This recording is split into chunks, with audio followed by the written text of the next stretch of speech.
తాకట్టులో ఉన్న బంగారాన్ని విడిపించి ఆ రోజు ఆన్లైన్ రేటుకే మేము కొంటాం. Sharma gold company.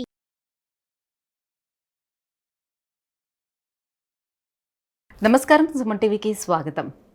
జూన్ మాసంలో ద్వాదశ రాశుల వారికి ఏ రకంగా ఉండిపోతుంది, ఎటువంటి దైవారాధన చేసుకొని ఎటువంటి పరిహారాలని పాటిస్తే వాళ్ళకి శుభయోగంగా ఉండిపోతుంది, ఈ విషయాన్ని తెలియజేసేందుకు మనతో పాటు ఉన్నారు ప్రముఖ జ్యోతిష్య శాస్త్ర పండితులు బ్రహ్మశ్రీ నందివట్ల శ్రీహరి శర్మ గారు. గురుగారు నమస్కారం. వాగర్థావివ సంపృక్తౌ వాగర్థ ప్రతిపత్తయే జగతః పితరౌ వందే పార్వతీ పరమేశ్వరౌ. సదాశివసమారంభాం శంకరాచార్య మధ్యమాం అస్మదాచార్యపర్యంతం వందే గురుపరంపరాం. ఆదిత్యాయ చ సోమాయ మంగళాయ బుధాయ చ గురుశుక్రశనిభ్యశ్చ రాహవే కేతవే నమః. గురుగారు, మీనరాశి వారికి ఈ జూన్ మాసంలో గ్రహ సంచారం ఎలా ఉంది, ఎటువంటి ఫలితాలను ఇస్తున్నాయి? ఈ జూన్ నెల మాసంలో మీనరాశి వారికి సంబంధించినటువంటి ఫలితాలు తెలుసుకునే ముందు ఈ యొక్క జూన్ నెలలో గ్రహ సంచారం ఏ విధంగా ఉందో తెలుసుకుందాం. రాశిలోని రాహు, సప్తమంలో కేతు, 12వ ఇంట శని, 2వ ఇంట కుజుడు, 3వ ఇంట రవి, గురు, శుక్ర, బుధులు.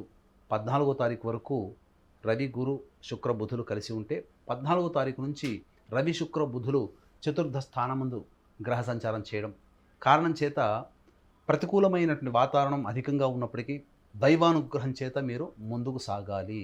ఇది గమనించుకోండి. ఎందుకనంటే జన్మరాశి యందు, సప్తమ రాశి యందు పాపగ్రహ రాశి సంచారం, అలాగే 12వ రాశి యందు శని సంచారము, 2వ రాశి యందు కుజ సంచారం, పాపగ్రహ సంచార ప్రభావం అధికంగా ఉండడం చేత ముఖ్యంగా ముందు నొయ్యి వెనక గొయ్యి, ముందు 2 అడుగులు వేస్తే వెనక్కి 4 అడుగులు వేయడం, ఇలాంటివి అనేటువంటివి ఈ యొక్క మీనరాశి వారికి ఉంటాయని చెప్పవచ్చు.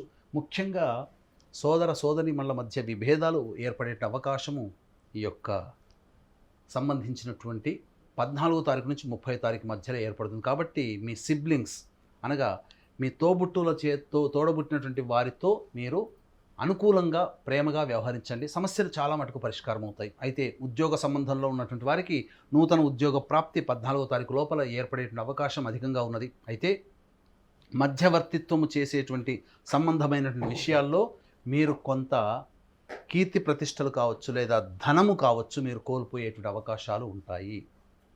అలాగే ప్రేమ ఆప్యాయతలకి కుటుంబంలో ఈ యొక్క నెలంతా కూడా ఏమాత్రం కూడాను ఇబ్బందులు ఉండవు. అన్ని రకాల సహాయ సహకారాలు మీకు అంది వస్తాయి. తద్వారా కుటుంబం నుంచి కొంతవరకు ప్రశాంతతను పొందే అవకాశం ఉంటుంది. అయితే ఏ పని చేసినప్పటికీ కూడాను ఏలిన నాడిని ప్రభావం చేత అనుకున్న దానికంటే ఆలస్యంగా పనులు పూర్తవ్వడము, సరిగ్గా నిద్ర పట్టకపోవడం అనేటువంటిది ఈ యొక్క మీనరాశి వారి యొక్క జూన్ నెల మాసంలో ఎదురయ్యేటువంటి ప్రధానమైనటువంటి సంఘటనలుగా చెప్పవచ్చు.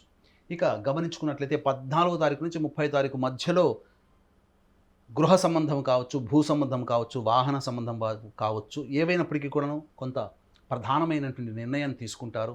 గృహ మార్పులు చోటు చేసుకునేటువంటి అవకాశాలు 14వ తారీఖు తర్వాత ఏర్పడబోతున్నాయి.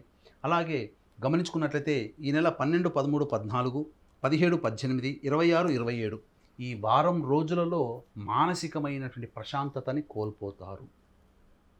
ముఖ్యంగా గృహంలో 12, 13, 14 తారీఖులలో కొంత చికాకులు ఏర్పడతాయి. కుటుంబ సభ్యుల యొక్క ప్రవర్తన మీకు కొంత అసహనానికి గురి చేస్తుంది.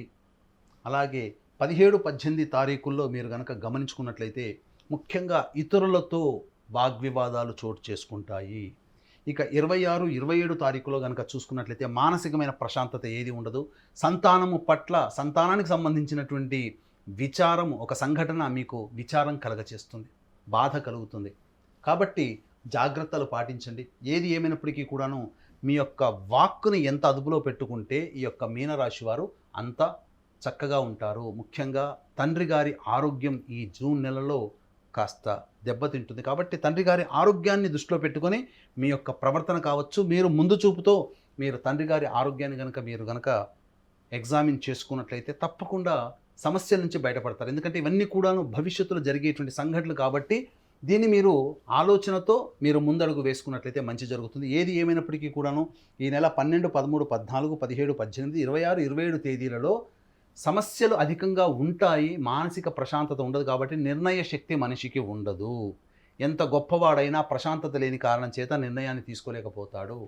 రాముడంతటి వాడే సీతా వియోగం ఏర్పడినప్పుడు అంతటి పురుషోత్తముడు, అంతటి గొప్పవాడైనటువంటి రాముడే నిర్ణయాలు తీసుకోలేకపోయాడు కొంతకాలం.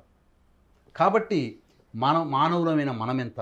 కాబట్టి దీన్ని దృష్టిలో పెట్టుకొని ఈ ప్రశాంతతని మీరు కోల్పోయినప్పుడు మీ యొక్క వ్యాపారానికి సంబంధించి కావచ్చు, ఉద్యోగానికి సంబంధించినట్టు కావచ్చు, నిర్ణయాన్ని వాయిదా వేసుకోండి.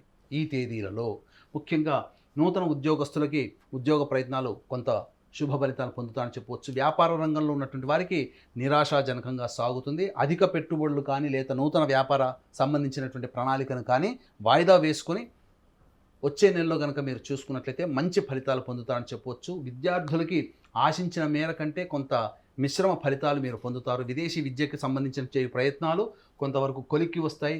ముఖ్యంగా విదేశీ యానము జరిగేటువంటి అవకాశాలు ఎక్కువగా ఉన్నాయి. దూర ప్రాంత ప్రయాణము ఈ యొక్క మీనరాశిలో జన్మించినటువంటి వారికి కనబడుతుంది. ఏది ఏమైనప్పటికీ కూడాను ఏలినాటి శని ప్రభావము ఈ యొక్క మీనరాశి వారికి ఉండడము, జన్మంలో రాహు ఉండడం కాబట్టి మూర్ఖత్వంతో మొండితనంతో ముందడుగు వేస్తారు. ఏ యొక్క ప్రయత్నంలోనైనా కానీ మొండితనంతో మూర్ఖత్వంతో మీరు కాకుండా మీరు ఆలోచన చేసి మీ యొక్క జీవిత భాగస్వామి కావచ్చు, మీ యొక్క తల్లిదండ్రులు కావచ్చు, వాళ్ళ నిర్ణయానికి అనుకూలంగా మీరు ప్రయత్నం చేసినట్లయితే మీరు మంచిగా శుభ ఫలితాలు పొందుతారని చెప్పొచ్చు. దీన్ని దృష్టిలో పెట్టుకుని ఏలినాటి శని ప్రభావం మీనరాశి వారికి ఉంది కాబట్టి జూన్ 6వ తారీఖు రోజున ఎన్నాళ్ళ నుంచో ఎదురు చూస్తున్నటువంటి శనీశ్వర జయంతి. ఈ సందర్భంగా మా పీఠం ఆధ్వర్యంలో శనీశ్వర హోమము, అఘోర పాశుపత మంత్ర హోమంతో పాటుగా విద్యా సంబంధమైనటువంటివి, వివాహ సంబంధమైనటువంటిది, జటిలమైనటువంటి సమస్యలు, ఉద్యోగము సంబంధించినటువంటి, ఆరోగ్యం సంబంధించినటువంటి సమస్యల పరిష్కారానికి 18 రకాల హోమాది కార్యక్రమాలు కేవలం 1200 రూపాయల రుసుముతో మీ గోత్రనామాలతో జూన్ 6వ తారీఖు శనీశ్వర జయంతి సందర్భంగా చేయించడం జరుగుతుంది. కాబట్టి అవకాశం ఉన్న వాళ్ళు కార్యక్రమ తదనంతరం కాంటాక్ట్ చేసి పూర్తి వివరాలు తెలుసుకోవచ్చు. ఏది ఏమైనప్పటికీ కూడాను అనూహ్యముగా మీకు చెడు సంఘటనలు మీకు అనూహ్యంగా జరుగుతాయి. చెప్పకుండా మీకు ఈ మీనరాశి వారికి జరుగుతాయి. కాబట్టి దైవ అనుగ్రహంతో మీరు ముందడుగు వేసినట్లయితే తప్పకుండా మంచి జరుగుతుందని చెప్పవచ్చు. గురుగారు, మరి ఎటువంటి పరిహారాన్ని పాటించుకోవాలంటారు వీళ్ళు? ముఖ్యంగా ఈ యొక్క మీనరాశిలో జన్మించినటువంటి వారు ప్రధానంగా ప్రతిరోజు కాలభైరవ అష్టకం రోజుకి 3 సార్లు పారాయణం చేయడం, అలాగే మంగళవారము, శుక్రవారము అమ్మవారి దేవాలయంలో మీరు అభిషేకము, అర్చన కార్యక్రమం జరిపించుకోవడం చేసినట్లయితే ఈ జూన్ నెల మాసమంతా కూడా ఆనందంగా సమస్యలు అన్నీ కూడాను మీ దగ్గర దాకా వస్తాయి, కానీ మిమ్మల్ని బాధించకుండా వెనుతిరుగుతాయి. తద్వారా ప్రశాంతతతో ఈ యొక్క జూన్ నెల మాసమంతా మీనరాశి వారు పొందుతారని చెప్పవచ్చు. గురుగారు, మీనరాశి వారికి ఈ జూన్ మాసం అంతా ఎలా ఉండబోతుంది, ఎటువంటి పరిహారాలని పాటించుకోవాలనే విషయాన్ని తెలియజేసినందుకు ధన్యవాదాలు. సర్వం శ్రీ ఉమామహేశ్వర పరబ్రహ్మార్పణమస్తు. స్వస్తి. సుమన్ టీవీలో మీ పర్సనల్ అండ్ బిజినెస్ ప్రమోషన్స్ కోసం కింది నెంబర్కి కాంటాక్ట్ చేయండి.